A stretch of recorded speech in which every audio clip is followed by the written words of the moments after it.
Hola, ¿cómo están? En este video abordaremos algunos aspectos sobre la inicialización de los objetos y los constructores.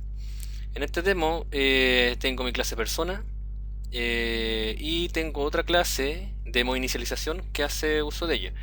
Eh, Simplemente por simplicidad, ¿ya? Mi clase persona no tiene ni métodos get ni set, pero sí he hecho a las variables de instancia privadas, ¿ya? Y he proveído un constructor con argumentos. Y luego en el método main yo instancio una persona haciendo uso del constructor que he escrito en la línea 5. Veamos lo que produce. Ahí está. Bueno, no hay mucho que decir. Simplemente invoca al constructor que yo he indicado. En este punto quiero hacer notar lo siguiente. Eh, Típicamente, cuando nosotros escribimos una clase en Java, si nosotros no proveemos o no escribimos ningún constructor, el compilador nos proveerá un constructor que se conoce como constructor por defecto. Y ese constructor no recibe ningún parámetro.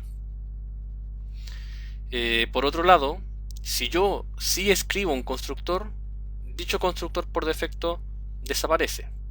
Es decir, en este caso, mi clase persona no posee constructor por defecto porque yo he escrito uno explícitamente, por ende el compilador lo quita. Así que yo no podría hacer lo siguiente.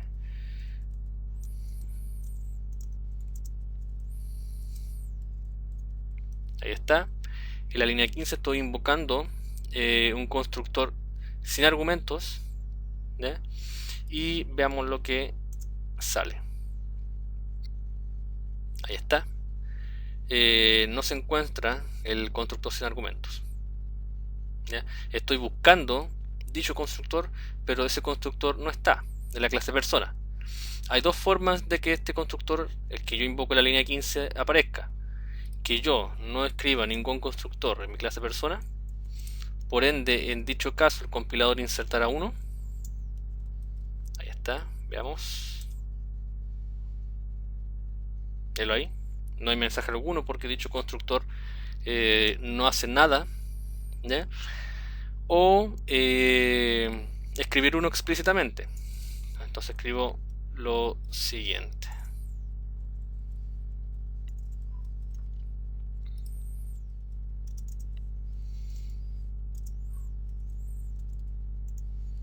Ahí está, estoy proveyendo una implementación explícita de un constructor sin argumentos.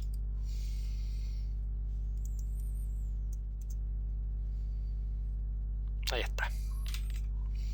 Entonces, para redondear la idea, he comentado que si yo no escribo un constructor eh, para mi clase, el compilador automáticamente insertará o nos dará un constructor conocido como por defecto, un constructor que no tiene parámetros. Si yo escribo algún constructor, dicho constructor desaparece y la única forma que vuelve a aparecer es que yo programe uno explícitamente, como lo he hecho yo aquí en la línea 5. Otro aspecto que yo deseo destacar es que los constructores también pueden sobrecargarse. Y la forma de sobrecargar un constructor es a través de la palabra reservada this. En este caso, el this realizará la invocación de un constructor a otro. Por ejemplo, yo podría situar lo siguiente.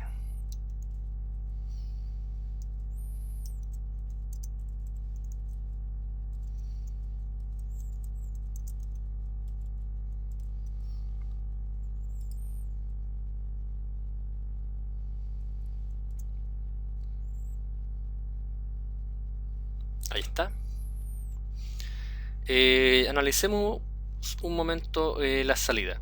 Se ejecuta la línea 19 y al ejecutar se invoca el constructor de la línea 10, ¿ya? Constructor con parámetros.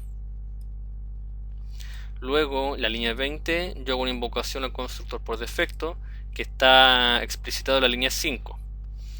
La primera instrucción de dicho constructor es una invocación a la palabra reservada this con dos argumentos. En el contexto de un constructor, esta invocación significa la invocación a otro constructor. En este caso estoy invocando a otro constructor que recibe dos strings como parámetros, que es el que está definido en la línea 10. ¿Ya? Entonces los constructores sí pueden llamarse entre ellos cuando existe obviamente sobrecarga, y la forma de hacerlo es a través de la palabra reservada this. ¿Ya? Por ende, cuando se ejecuta la línea 20, vamos a ejecutar la línea 5, y antes que entre en ejecución como tal el constructor de la línea 5, el control se otorga al constructor de la línea 10, y esto pasa a través de la línea 6. Por ende, se imprime primeramente constructor con parámetros, es decir, se ejecutan esta línea que están acá, y cuando termine de ejecutarse este constructor, el control se devuelve al constructor invocador, esto es en la línea 6, y se imprime el constructor sin parámetros.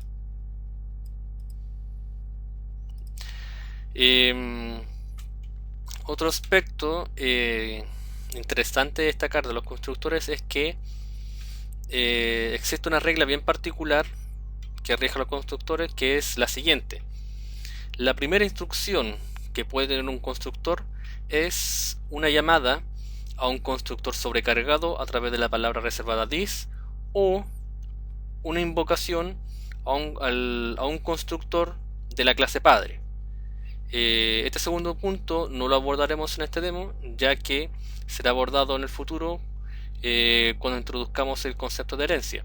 Pero en este caso yo no podría tener lo siguiente en el constructor que no recibe argumentos.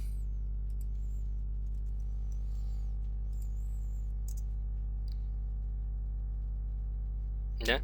Nótese que he invocado la sobrecarga del constructor luego de la llamada a println. Lo que ocurre aquí es lo siguiente. La primera instrucción, como dije anteriormente, que puede poseer un constructor, es o una llamada a un constructor sobrecargado o una invocación a un constructor de la superclase. En el constructor que recibe parámetros no se pone nada explícito. Ustedes pueden ver que el constructor con parámetros de la línea 11 no tiene una invocación a this, ni tampoco tiene una invocación a un constructor de la superclase. En este caso lo que pasa es que el compilador automáticamente inserta una invocación a un constructor de la superclase, que es un tema que abordaremos futuramente. Pero lo importante es que de estar presente en algún constructor, de estar presente la invocación a otro constructor sobrecargado, dicha instrucción debe ser la primera, como se ha puesto en la línea 6. ¿Ya? Y como erróneamente yo he comprobado que no puedo poner el this en un lugar que no sea como primera instrucción. Otro aspecto que deseo destacar es la presencia en las clases de bloques de inicialización. ¿Ya? Voy a escribir el siguiente código.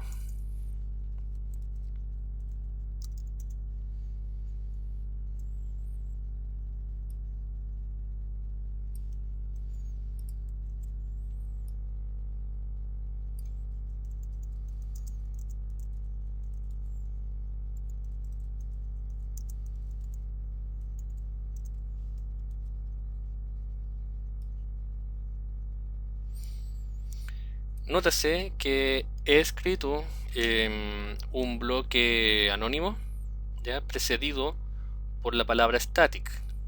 Veamos lo que resulta de la ejecución. Nótese que el mensaje del bloque anónimo, que además es estático, se imprime una vez, a pesar de que yo instancio dos objetos de la clase persona. Estos bloques de inicialización estáticos se ejecutan solamente una vez, y esto ocurre cuando la clase se carga por primera vez. Es decir, tienen el mismo comportamiento que los miembros estáticos, ¿ya? Y su ejecución depende solamente de la carga de la clase inicial. Es decir, no dependen de la instanciación de objetos, sino de la carga inicial de la clase. Así como existen bloques de inicialización estáticos, también tenemos lo que se conoce como bloques de inicialización de instancia, que al igual que el anterior son bloques anónimos, pero sin la palabra static.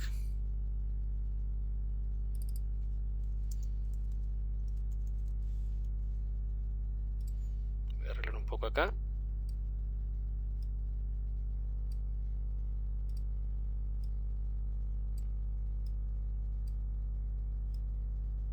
Ahí sí.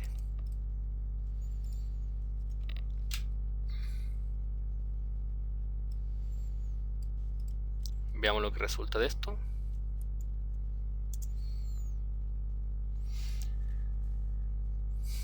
Nótese que primero se ejecuta el bloque de inicialización estático, luego se ejecuta el bloque de inicialización de instancia, ¿ya? Luego el código de constructor y nuevamente el bloque de instancia, ¿ya? Hagamos seguimiento y entendamos la secuencia de pasos que toma lugar cuando yo instancio un objeto, ¿ya? Primeramente, antes de la instanciación de cualquier objeto de la clase persona, la clase es cargada. En ese punto se ejecuta el bloque estático, ¿ya? El bloque de inicialización estático de la línea 5. Se ejecuta una vez en la carga de la clase. Luego entramos ya en la ejecución del bloque main, del método main, e invocamos el constructor con parámetros de la línea 28, y en ese punto, cuando la ejecución debiera pasar a la línea 19, lo que ocurre es que antes de ejecutarse el código del constructor se ejecutan los bloques de inicialización de instancia. Nótese, se ejecuta primeramente el bloque de inicialización de instancia, luego viene el código del constructor, como bien dice aquí el mensaje, ¿ya? Es decir, aquí en el prompt las dos salidas que estoy marcando representan la ejecución en la inicialización del objeto referenciado por P en la línea 28, ¿ya? Luego los siguientes tres mensajes representan los mensajes generados por la inicialización del objeto referenciado por P2, ¿ya? Sabemos por qué se generan los mensajes constructor con parámetros y constructor sin parámetros, debido a la sobrecarga y la invocación que se realizan entre los mismos constructores, ¿ya? Pero nótese que antes de los mensajes de los constructores está el mensaje del bloque de inicialización. Entonces tenemos ya una primera secuencia de pasos a grandes rasgos, ¿ya? Digo a grandes rasgos porque este esquema se amplía un poco más cuando se ve involucrada herencia. Pero en este contexto tenemos los siguientes tres pasos. Se ejecuta los bloques de inicialización estáticos, se ejecutan luego los bloques de inicialización de instancia y luego los constructores.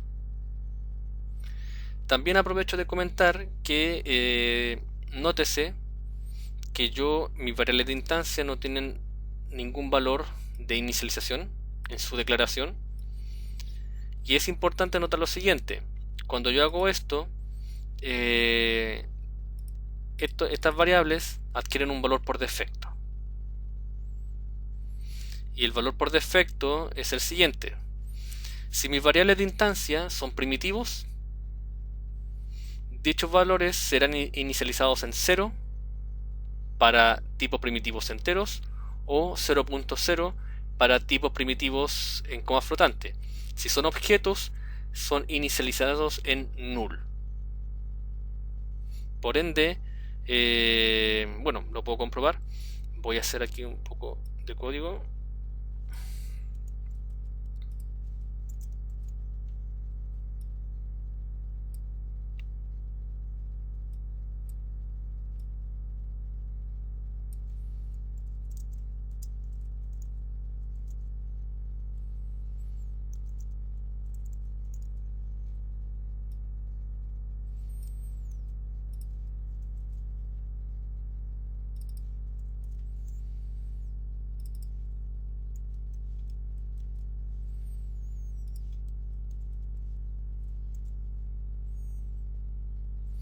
Ahí está.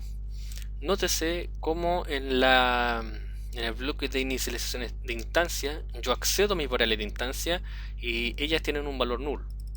Es que se corresponde con el valor por defecto asignado a referencias cuando estas son constituidas como variables de instancia, ¿ya? Como el caso que está acá en la línea 2 y 3.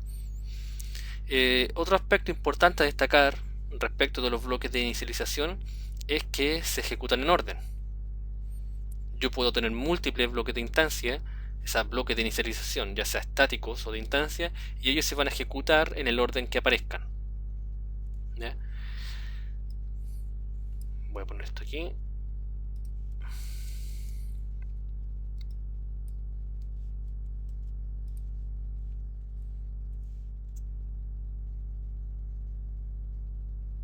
Ahí está. Nótese, siguiendo la misma línea, bloque estático se ejecuta, luego el bloque de instancia, bloque 1, luego el bloque de instancia 2, y recién ahí viene el mensaje del constructor. En estos bloques tienen el comportamiento general que tiene un bloque en Java. Yo puedo declarar variables locales, etcétera, etcétera. Y obviamente de declarar una variable local solamente es accedida o puede o tiene vida dentro del bloque. Por ejemplo, yo puedo poner lo siguiente.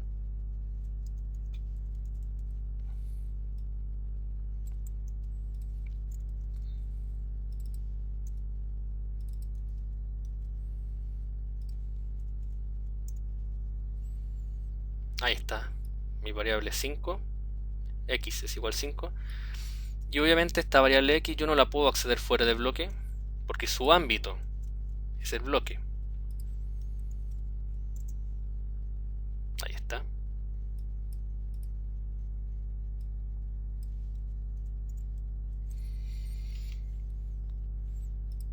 Otro aspecto a destacar es que, bueno, no es, lo abordamos en un video anteriormente. Yo puedo declarar una variable local con el mismo nombre de una variable de instancia. En este punto lo que ocurre es que la variable local oculta a la variable de instancia, y dentro del ámbito local, ¿ya?, del bloque, yo solamente puedo acceder a la variable local a menos que ponga el nombre completo de la variable de instancia. Me explico. En el segundo bloque voy a declarar lo siguiente.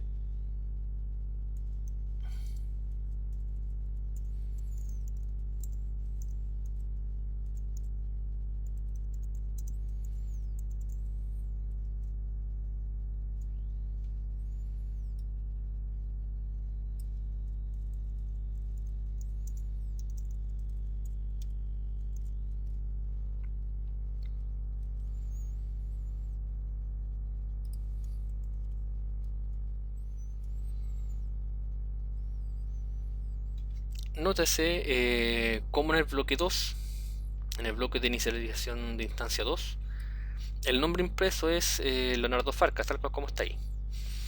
Lo que ocurre acá es que en la línea 32, al yo acceder a la variable nombre, al resolverse este símbolo, se resuelve la variable local.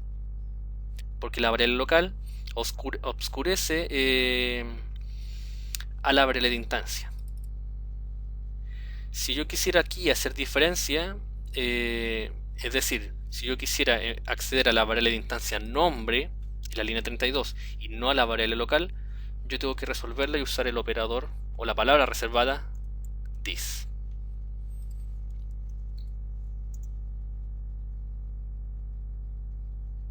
Ahí está. En este punto this tiene el mismo objetivo que se desea alcanzar en el constructor con parámetros. Nótese que uso this.